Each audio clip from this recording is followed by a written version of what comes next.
Welcome, AfterBuzzers. On tonight's After Show for Greenleaf, Season 3, Episode 4, we talk The Bishop's Last Stand, Charity and the Lamb, and Zora's Bad Behavior. Stay tuned for more. You're tuned in to AfterBuzz TV, the ESPN of TV talk. Now, let the buzz begin. Welcome, Greenleafers. We are back. Another exciting episode. And I gotta survive. Man, that was a heck of an episode. Yes, it was. This song goes with my hair, though. Okay. Guys, I'm glad to be back. My name is Shaka Smith, and I'm joined by my lovely co-host. Hey guys, what's up? I'm Nakia Monet. And my name is Rocky Harris. I know you guys haven't seen me in the last episode, but I'm back. I took a little, MIA time for myself. We're down one. But, I know. But eventually we'll get the full panel. I know. The entire family has to be here. I missed you guys. This season's goal is everyone at once. But let's just get right into it. Let's talk about your overall thoughts on this episode. For you, the overall thoughts on the season, because it's got a dramatic different tenor for me. As I said last season, Zora is fast. I don't know why people, try to say something in the comments, but as I will restate, she is fast. I'm tired of her going through whatever she's going through, but I do understand that as a teenager, it's a lot of emotions that you're trying to battle and trying to grow up at the same time, and you live in a very prestigious family who has a lot of expectations for you. So, it's difficult. But overall thoughts, I would just say drama. I'm ready to see how it all unfolds. And I feel bad for Bishop. I really do. I do. He's going through it. Okay. Yeah. Love me some Bishop. I feel bad. I feel like my overall thoughts, it's just a war. It's Charity versus Keven. It's Zora versus her mom and daddy. It's Zora versus Sophia. Gigi just versus everyone, and May and Bishop, and I just feel so bad for Bishop. Yeah. But I hope that and then here comes Rochelle. It's a lot going on. Yeah. So this episode was very stressful. Yeah. For me, it was my overall thoughts was it was just entertaining. You know what I mean? It was. I was just I'm just gonna sit down, kind of have my popcorn and enjoy. It was tea. Okay. I like the way it was shot too. The house. Yes. I love the elegance of it. I just love they were getting certain shots. It was really good episode. And I love how they kind of panned the camera to everybody's issue that was going on. Yeah. So they went from Gigi, and then Keven walked in and was looking for Charity. It was just a whole bunch. And I was very happy to see that Sophia stood up to Zora. Yes. Yeah. Oh my gosh. But we'll get into it. And they had those beautiful moments where Bishop or Lady Mae would catch a glimpse of one of their old portraits. Oh, and, and you were just you could feel the history. And I love how when they're looking at someone, you can see the person behind them looking at them. Yeah. It was just shot beautifully. Cinematography, writing was very great in this episode. Yes. So Bishop makes his last stand. Oh, man.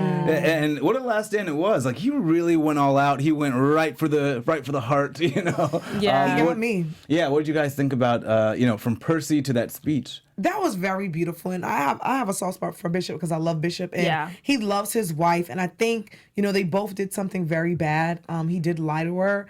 But it's one of those things where you guys are at this age where it's he loves you so much, but she's standing her ground where she's just I'm good. And I don't know if because she's just really heartbroken and she's being stubborn, but I know she loves Bishop deep down. But when he said that beautiful speech and had his homie come up, the one who introduced them, I felt a little emotional. I thought she forgave him for a second until Rochelle walked in, right? And I think she almost did.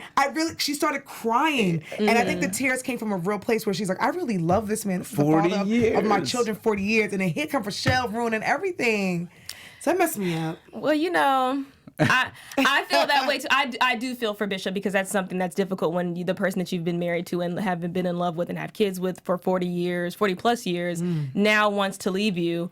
But I do feel like there's always a time to reclaim your time. Okay. And I feel like Lady Mae is doing that. I think that I appreciate women who say that they don't want to deal with abuse and just not being wait a minute. No, not physical abuse, but emotional abuse. I feel like Lady Mae has taken Lady Mae's taken a lot. From Bishop though? From the years. I feel like from past seasons, Lady Mae's kind of held the family together. Yeah. Totally. Yeah. She's hidden things that she shouldn't have, but I do think that, when she had her conversations with Miss Patty, I felt like I was happy for her. I was happy that she was like, you know what? I can have my own church if I want to, even if it's Calvary. And I just feel like it's great when I see women, claim their independence and say, you know what, even though I have been married to you, you did cheat on me. And yes, I did something out of spite, but now I don't want to be in that mess anymore. And I want to have my own moment for myself. So I was like, Yeah, Go ahead. And we got that beautiful moment from Patti LaBelle kind of ringing that, sounding that alarm, right? Give me some Patty. And she said she was right all along. So it was you know. And I love when she called her Mae McCready when she walked in. She said Mae McCready. She didn't even, and when she said she was right all along, I just always wonder, like, was she the friend that was like, girl, don't do it. A messy boots. You know, like, because, you know, they've been together for 40 years and there's love there. He did something wrong. She did something wrong. So Absolutely. I don't think they had a bad relationship, but I do love the moment where the two girlfriends are together. Yeah. And she's like, you know, I'm this age right now and I want to go back to school. Yeah, I want to get my degree. It sounded like she at one point felt like she was called to serve. Yeah. And then she kind of went off and Patty was like, no. Like most women, not all women, but a lot of women sacrifice their goals and their dreams to satisfy what the man wants. And I'm sure that she's given a lot of herself, her time, her energy, her money into Bishop. And so I feel like if she wants to reclaim her time, she needs to be Maxine Walters and do that. Reclaiming my time. Absolutely. And did you guys buy, I mean, we know Rochelle's out for, you know, whatever bad reasons, but did you all buy the argument a little bit with, wait, Bishop, you really have not been giving me one answer. Like, because has he been kind of like hedging, or has he? Is she in love with him? Right. We know that part's fake. She We know that part's games. fake. But has the Bishop been playing his own games? No. Yeah, okay. Yes and no. Yes. I feel like at one point she knew the situation because she's out for his blood and their blood. Yeah. So she's already playing with something. She already knows what's happening. Yeah. She knew he was vulnerable when he went to that hotel. She knew he was kicked out. So you're already trying to play with the man who you know is going through something with his wife. I do think even when they were in that hotel and he was about to kiss her, he stopped it. He said, "Let's stop this right now." But he didn't like run for the door and say no. He did, but he's also a vulnerable man whose wife just kicked him out. I'm sitting next to a very attractive woman. We've been flirting all last season. Who's picking out lingerie? My other head was thinking for myself, but I do think. Then he told her at the church, "This needs to stop. Yeah. He did say space. He didn't say you need to leave. But I think also with that you have to be careful also because you don't want to.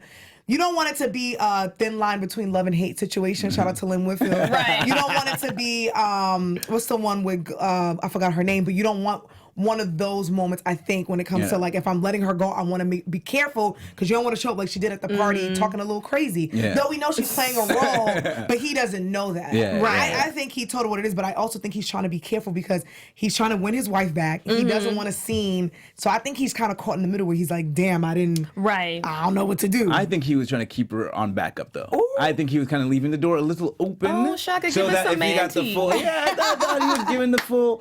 He gave her just enough to be like, I have to see where this goes with my wife, but I'm not completely closing you off. And now this was the first time he's like, you know. Y'all didn't feel that this entire time? You're giving us the Nancy. Give us that Nancy, honey. Okay, because I was like, I definitely didn't see that coming. I think that I don't feel like he led her on. I feel like my thing is when you're dealing with a married woman or man, how do you think that there's ever really a chance for you? That's how I think. Like, he may play around with you, but in reality, do you think that he's going to leave his wife? He would have done that a long time ago. Yeah. He's going to mess around with you because that's what you're here for. But he's not going to leave his wife, which he saw, and he presented himself in front of you while you were there. Yeah. So I just think Rochelle, and at the end of the day, she knows. I don't even know why she even did that whole like spiel about like, oh, you led me on and what is all this. You know that you're not really here. Oh, that whole spiel was just to get the conversation longer and longer so Mae could see, right? Well, I didn't see that. I thought it was more so of like she was just trying to trigger in his mind like some type of remorse for doing what he did, whatever he did. But she was like trying to make him feel bad for something. For whatever. And then and in turn it did happen that way because Lady Mae was like, oh, so obviously you got that conversation was pretty lengthy. Yeah, it was. So, you know, both. Crazy.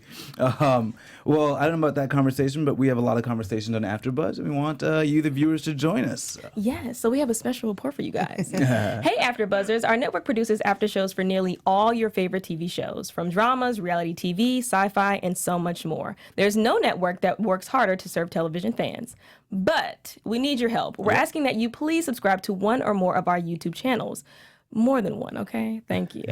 By subscribing to our channel, YouTube will suggest content that's tailor-made for you, and you'll help AfterBuzz be the greatest AfterBuzz series of all different shows that it can be, and it will grow more and more. And if you're worried about pesky notifications, don't be, because they're optional. So hit that subscribe button now for this channel and check out our other AfterBuzz YouTube channels as well. Let us know you did, so in the comment section, we'll thank you on air as well. For now, thanks for being the best fans and for helping us be the ESPN of TV talk. We love you guys. We do. We love the comments, even though you guys don't agree with us all the time, and that's okay. We all have our different opinions, but we do appreciate and love all of y'all comments, so keep them coming. And as long as you can handle it, we can handle it. Facts. And we're sorry we don't have the chat up right now, but we will have the chat up next week, and we'll give you guys a shout out. But yeah, let's get back into it. We got Zora's bad behavior, and you were pretty vocal about that, so I'll let you take that one away. As we just said about the comments, last season, you guys tried to drag in those comments because I said that she's fast. She is fast. But again, I do understand that she's a teenager and she's going through a lot. I do understand her love and attraction to Isaiah. This is Isaiah, right? Yeah. It's hard for a lot of people to understand outside of it because they think, oh, well, you've gotten hit and so, you should be running away from this person. But at the same time, it's like when you're in love with someone and you're at that age where your brain has not developed to what real love means, it's kind of difficult for them to distinguish between what, how you're supposed to be cared for. And I think that is her first love. And that's also the person that took her virginity. Yeah. It's like a lot together. I just thought at this point, since they hadn't seen each other for a while, she would have dropped it. I would have thought he might have dropped her. Right. Yeah. Right. But that's what I was thinking. But I think also with him, he knows he can kind of use her, and he knows the type of girl that she is, but he can get her to steal money from her father's collection. He can get her to get this cell phone. They have a whole plan set up right now. You understand? So she's fresh and she need her butt whooped, but she's at that age where I always wonder, as a parent, I get nervous. And I say this every show, there's no guide to being a parent, and I give it to anyone who is a parent because that's hard dealing with a kid you love your kid and you're trying to reel them back in, but it's as Karissa and Jacob was what do you do in that moment? Do you send her off? Do you beat her? Do you send her to a boot camp? Do you send her with grandma? What do you do? How do you wake this girl up? So on one end, I feel bad for her because she is only, 15, 16, and there's this boy who is kind of manipulating her, and he took her virginity, so I think he knows the power that he has over her. And I don't know. But she fresh, though. But her attitude's out of line. But I got the sense that there's something we're missing with her. Yeah. If there was some past abuse, something that she's not thinking of, something that she's blocked out, or something, because the defiance in this episode, it seemed to come from a place of real brokenness that we haven't seen depicted anywhere. You know what? I was Zora. I was as a teen. I was really you were moving out at 18, and but I was a little rough, and at that, and I came from a home that was just like Zora, where you had great parents. There's what could go wrong with you as a kid. So when I see her, I'm like, girl, I really wish you would turn around right now, but it's honestly not going to happen for a while. She's going to have that moment, a come to Jesus moment. And she's going to have to reflect on herself. And when she hits college, it's going to come back to her. Yeah. Really hard. Because, I think every kid goes through their struggle. Not every kid is getting, it could be ISS or, ISS is in school suspension, you guys. It could be suspensions. It could be detentions. It could be her getting sent off. Whatever works for each kid is what's going to work. But I feel for Zora. I think she just needs to just buckle down and really look at herself, because her parents are her best friends, and I don't think she realizes that. Doesn't. So, but I think Lady Mae's gonna get her in text. Grandma gonna get her. Oh, yes. I don't feel bad for Zora whatsoever. But especially when she got with Sophia, and she really got the insults were for no reason. You were just she's becoming really nasty now. She was with her mother, and her mother was trying to be a little bit more open with her. So on one end, I feel for her because I know she's a young lady, and her brain and her hormones are going through a lot. But she's fresh, and the way she's talking to her mother and Sophia, I'm like, girl. Extra. Not needed. She's owed something, but it's one of those things where it's as a parent, what do you do in those moments? She's spoiled, but that's all spoiled. It is. She's just a spoiled brat who's never been told no, and so she's like, well, I can have whatever I want, and that means her man, whoever in her life. It's literally, I doubt something happened unless the writers make something happen, but I don't. I think she's just a teenager, and she just feels like spoiled. I'm entitled. Yeah. I hope Grandma collects her and gets her together. You prefer Grandma over Oregon? Yeah, I do, because I think Lady Mae is going to take all of her energy and frustration and work with her granddaughter, because remember, her daughter killed herself, and she could use this moment to say, let me redeem myself and work with my granddaughter. One daughter is kind of losing her mind, singing cabaret, and the other one's doing her thing, trying to take over the church. So I think in her man, she's trying to break up with her man, so I think she might take this time to focus on her granddaughter, but I think she's going to get her together. Yeah, and she probably feels like her sassiness went into Zora. Yeah. So maybe that was her. Yeah, we don't really know much about Lady Mae's like upbringing. And we got to talk about Charity, as you just brought up. Oh my God! Listen, she's living her best life, right? She is. You know what? She is living her best life, and I'm here for it. I am. She lived her best life, but I brought this up last week, where I think she mentally is going through a break. Doesn't mean you're crazy. I just think that postpartum, she just had a baby. You can have a mental breakdown where you're so stressed out and you've been holding everything inside, where sometimes you just break. Like a Dave Chappelle go to Africa moment. I think you need one of those, and it doesn't make her crazy. It just means that we all have these moments where we need to collect our thoughts. She has a lot on her plate. She feels abandoned from her family, her man, her ex-man. But you can't take your child across state lines without telling nobody. Your child. And her mental state, one, she's not thinking about that, and two, that's her child, where... They already told you, though. They told you what? Listen, the episode there before. were no documents presented. It was open threats and fake news is what. And the thing is, here's my thing. She knew she shouldn't take the kid over state lines, and she was the one that told Keven on purpose, as if to like rile him up, to let him know I'm going to do what I want to do. Keven was gone for a month, okay, and didn't say nothing to anybody. The child. That's fine. But I just had the child, which means I'm even more depressed because I'm just now learning about your sexuality, and you just leave? I'm sorry, Keven. That's a lie. I'm asleep. He left after he made the last pitch, though. He was like, hey, let's make this work. And then you were just... But baby, it's okay. I'm fine with your sexuality. You should have told me a long time ago. Yeah. But you left and didn't... money, nothing, like emotional, anything for the child or me. So you think that justifies leaving with the kid? No, I think they're both wrong. But I'm not... To me, by law, sure, okay, it's kidnapping. But no, I'm not going to call it kidnapping because it's my child. Yes, I should have let you know. But that's my child. And at least I didn't, make you get...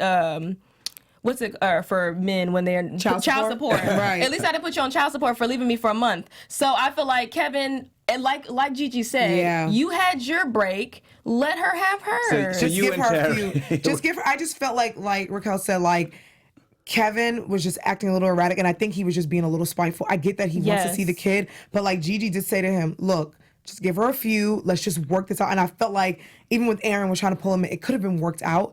I feel like he's honestly just trying to be spiteful because right now they hate each other. Wait a minute. I do. And then you don't tell me that you're moving in with your boyfriend. I don't know him. Wait. Do I think he wants to really see his kid? Yes. But wait, she's gone for a week and she won't talk to you. And she's got your kid. She won't even speak to you. But here's the thing. And you can't even reach her. Well, that's the thing. Now, if I'm Keven, I'm looking at it like this. Something obviously isn't right. Yeah. The normal Charity would never do that. So now I'm going to take a moment and breathe and say something isn't right. I'm not going to call the cops on the mother of my child who held it down for me. Obviously, I know something mentally isn't right. Let me pull up the next day and speak to her parents and speak to her sister and get Aaron, and we're going to work this out. But what if your child is in danger because she's crazy? But she ain't no damn crazy. I think she's just having a mental breakdown. That's the issue though with societies. We always associate craziness with a woman. Right. But Keven was Keven crazy? Listen, if he had taken the baby and was like crying and driving in the last scene that we saw. Jabari just told her that he did love her, as in past tense, like I don't love you no more and I'm gonna replace you with this young tender. She showed up with the baby to the rehearsal after she knew. That's why you know something. It's not crazy. Like I said, I think she's really having a mental breakdown. I think that there's a lot of things and a lot of stress on her brain, from Keven to Aaron to her parents disown her, to Jabari disown her, to the baby who was postpartum. And her dad just told her that she couldn't preach. Right. I think there's a lot. So question for you. Your partner has having a mental breakdown and takes your baby and won't talk to you. Do you call the cops after a week? If I think about everything that I did to that person, but even though they won't talk to you and you know they're having a mental breakdown and they have your child. Well, you know why? Because her family's right here, and I know that there's a way we can work it out. Now, if I think there's a way, and her sister got her on the phone. Yes. So I know she's alive and my baby's alive. And my man told me, don't call the cops yet because it's going to get really dirty. I'm going to at least sleep on it and take the time to just try to figure this out. I'm at least get her sister, find out where she's at.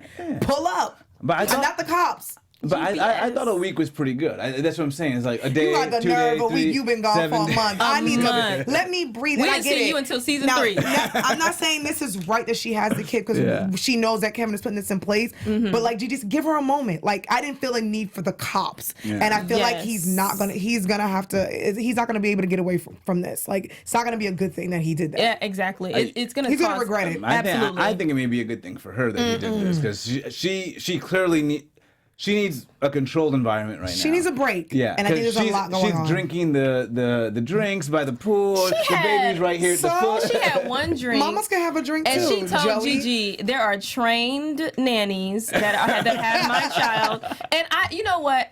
I'm glad that Charity and Lady Mae are going through this moment of like, you know what? I'm tired of the men in my life that have been ruining my life. Him being gay is not him ruining her life, but there's been a lot of ruin that has happened to her life caused by men. And she's just now realizing that her dad's been cheating on her mom. Right. Like, there's so much going on with Charity, and I feel like she's also the character that we don't pay attention to at all. We don't. She's Jan. She's Jan. She is She's Jan. And it's unfortunate that when the mothers are trying to do the right thing for the kids, we're like, crazy, take them away. And it's like, no, like, I just think, I think she is having a mental breakdown, but I don't think the cops were necessary. Not at all. I don't think she's going to harm the baby.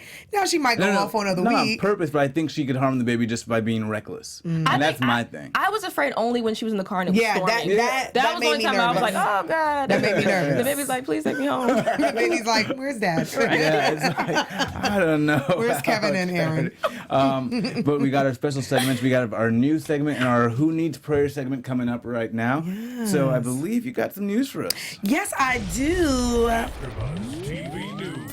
I love this little tune. Hey, so speaking about Charity, our girl Deborah Joy Winans, who plays the very beautiful Charity, it was just her birthday. Yes, so let's say happy birthday. birthday to Deborah Joy Winans. She celebrated her birthday with Mel Dandridge, who plays her sister Gigi. And she wrote on Twitter that she had an amazing time. She says, all I can say is thank you, Lord. I am so well loved. It's simply been the best birthday. She added, Merle, if I'm saying her name right, what an epic day you all have given me. It's and it isn't even over. You ladies have my heart and my true sisters indeed. So happy birthday to Miss Deborah Joy Winans. Ow. You know, we love your character, And Charity. Virgo gang. Virgo season. Virgo Okay. gang. Speaking about Merle, am I saying that right? Merle. I like that. Sounds like I'm from Baltimore. People from Baltimore, please don't get offended. The beautiful Merle Dandridge, she was a presenter at the Amazing Black Girls Rock Award.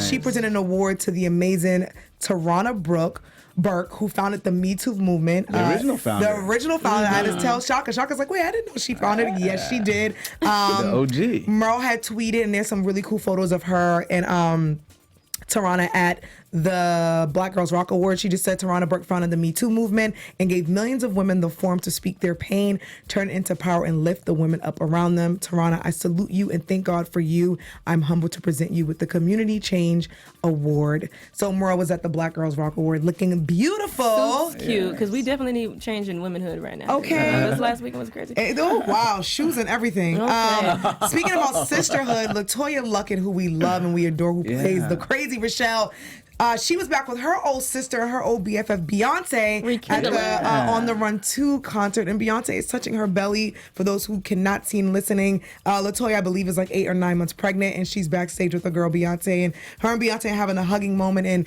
LaToya shared this photo, and she put love, and Miss Tina Lawson also shared the photo, and Tina Lawson, Beyonce's mother, said, LaToya, you're going to be a great mother. So. Right. And for all the babies watching, she used to be a member of Destiny's Child. Exactly. So if you were born after the year 2001, Destiny's Child, Right. the You're original lost. Destiny's Child. And that's all I got for news and gossip. Nice. Poppin'. And of course, we got to go to our next favorite segment. Which character? So you weren't here for this last Okay. week. You're gonna pick a character that you believe needs prayer, and you can pray over them. So we'll start with you. Oh my gosh. I'm gonna pray for you, Zora. I really just hope that you get it together, and all the women and little girls who are like Zora, who are watching Zora and see themselves in Zora, find guidance, find independence, find strength, find education, and find therapy, because I think that it's always someone who needs to be talked to, and I think that you need to speak to someone else who can bless you with words of encouragement, and also be nice to your family members when they're reaching out to you to let you know that, sometimes you need to buckle down and figure things out. And I'm only here for you to help you along the way. Just listen, lend an ear. You got 2 ears and 1 mouth. Okay. No.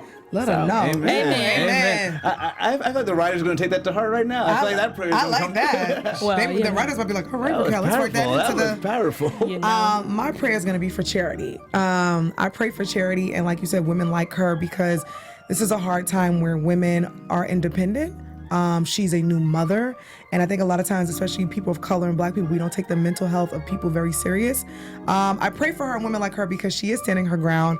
I think she is just trying to, she's handling a lot, and she's had so many doors shut in her face. And I think a lot of that stress can cause a mental breakdown. So I know this is Suicide Prevention Month that's happening right now. So I pray for those people. And I do pray for people who are going through stress. I think it's okay to open up and to talk to your friends and family, let them know that I'm going through something. And it's okay to ask for help. Like, I know we talk about the show, but I think in real life, it's okay for her to say to Keven, what? I need a moment. And it doesn't make you a bad mother. And I think it's okay for you to ask your baby father to just give you some help and give you some time to breathe. I love that. I agree. And I think sometimes we see the charities and the Zoras going through stuff and we feel need to pray, but we forget about the strong ones. So this one is for Bishop, because, he hasn't really reached out to anybody. He's going through his own thing. He's kind of suffering silently. So I'm going to pray for Bishop. I want him to know that he's got a support system. That he's got people around, and that what might look like the end of his life might be the beginning of his life. And so praying for him and the strong ones out there who don't necessarily feel like they have anyone to go to, that they do have people to go to, and then they do have people they can reach out to. So praying for Bishop and just check on your strong friends, y'all. This was painful for me, a painful episode. So we're gonna lift him up. No, for real. For real, Bishop, I'm scared. I'm like, I don't want my man to have a heart attack. He's really stressed out. But now we're gonna go into our predictions.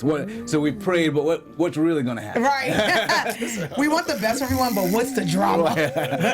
What do we really think? AfterBuzz TV. Ooh. Oh, is it starting with me again?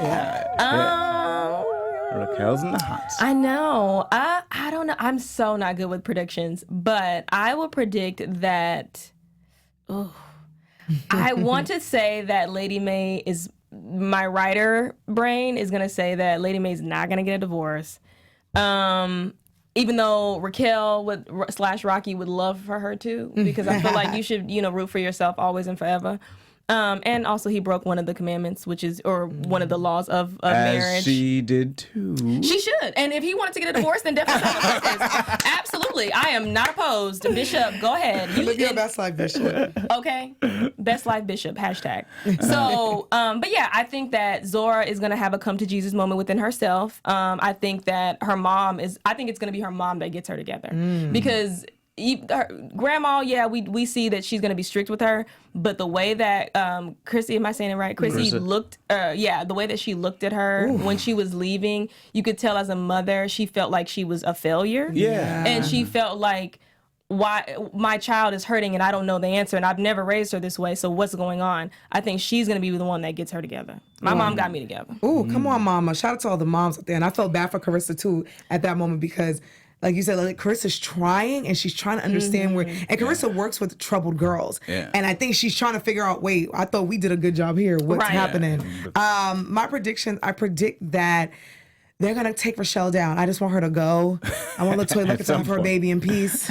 We love you, LaToya Luckett, but it's time for you to go. But I think I've seen on her Insta snap that she is on set of Greenleaf. So I think she's coming back. But I do predict that they are going to I think the family's going to come together, and I think that's what's going to help Bishop and Mae not divorce. I think they're going to come together with their kids like Jacob and Gigi and Rick Fox. And I think even with the help of Tasha, they're going to bring Rochelle down. I predict that Zora, I just want the best for Zora. And I think you're right. I think her mom is going to gather her together, and get I think a switch. Okay, and beat that butt. And Sophia, we see that Sophia and her new dude kind of wants her to. She thinks that he's upset about sex, but I love Sophia, and I love the God path that she's going in, and I think that she's gonna stay there, and I love that she's trying to help her cousin, and I think she's gonna bring her cousin into that light. But yeah, that's all I got. I don't want to see Bishop and Mae divorce. And Patti LaBelle, I want to see more Patti LaBelle. Did you think that? Was it weird to y'all though about when he said, "I'm about to go home"? When she said no, I think he was just a mad little boy. That's so Oh, unattractive yeah. to me. It is. But I think because their brains don't work like adult brains, where I think a grown man, I would love for a grown man to be like, all right, you're not ready for this, cool. But I think a little boy, a young boy. Well, when you feel like you've been given an expectation and it's taken away, you're just like, I want to just go. I just want to get out of here. So I'm hoping, and I'm hoping to see him come back and apologize to her and say, you know what, you weren't ready, my bad. Because then that will show me who he really is. If not, you gotta go too, Roberto. Well, I think maybe you guys watch a lot of Little House on the Prairie or the Brady Bunch growing up. I think they're getting the divorce. No, I'm here for it. Yeah, I mean, I think it's going to happen. I don't want them to, but she's sticking to her guns. She's sticking to her guns, and can you imagine the drama that she's single and she's now kind of having a rivalry for who's going to head the church? The IRS. I think that's what's going to happen. I think you're going to see this big, who's going to head the church, and it's going to be Bishop versus Mae. Or Gigi. Or Gigi. And so maybe definitely Gigi, because we still saw the animosity there when Clara brought up the article. Did you look at the news? So she's like, good job, Gigi. I love some of the characters they have that are kind of like a little bit clueless about what's happening and kind of step into stuff. But so nosy at the same time. So nosy. Oh Miss Connie. Why are you gosh. asking me questions for Connie? With your pretty gray hair. And who is the woman that Rochelle spoke to her at the end of the episode, and she was like, I need to speak with my money I think that's team. Clara. No, it's not Clara. That's the woman who's going to give them. Who's gonna give the money to? That's not Bishop Clara. and Lady Mae. That's what's her name. Which I found out that's her granddaughter is Corinne. Right. I think her name's Clara because I know Connie is the lady with the silver jacket with the silver hair, and the other woman I believe is Clara. Maybe, yeah, you're right. With the $2 million. Clara was the one that was speaking with Grace at the beginning with Lady Mae came by, and so we'll see how that unfolds. But yeah, I definitely think it's going to be a war, big divorce. So which I'm excited for because it's getting explosive. It's getting explosive. With all the drama and all the. Well, I think the show, it's Greenleaf 2.0. The show seemed to be like a super, I guess, grounded kind of like showing a swath of life before. But now it seems more like we're getting a little sensationalist and we're getting some good entertainment. So, I like it. I'm here for it. Yeah, so I want to see Lady Mae kind of step into her power, you know? I want to see the bishop step up. He's never really had to step up, right? He's just always been the bishop. Yeah. So it would be nice to see how he takes on that challenge. So. Oh, it was spicy Juicy. I know. Yeah. It really was. It was It's so getting good. Yeah, so hopefully you guys don't roast us too hard in the comments. But we love y'all. Yeah, we love you guys. Do, just be ready. We'll have she claps back, as she says. She claps back. But we will have our chat up next week, and hopefully we'll have a full panel. Yes. So, shout out to TK. We miss you, girl. So we'll see you guys next week. My name is Shaka Smith. You can find me on Twitter, Instagram, and Snapchat at Shaka Strong. You guys can find me on all social media at Kiki Boom Boom. And my name is Rocky Harris. You can find me on all social media at Raquel Harris TV. See you guys next week. Bye. From executive producers Maria Menounos, Keven Undergaro, Phil Svitek, and the entire AfterBuzz TV staff, we would like to thank you for listening to the AfterBuzz TV network. To watch or listen to other after shows and post comments or questions, be sure to visit AfterBuzzTV.com. I'm Sir Richard Wentworth, and this has been a presentation of AfterBuzz TV. Buzz you later.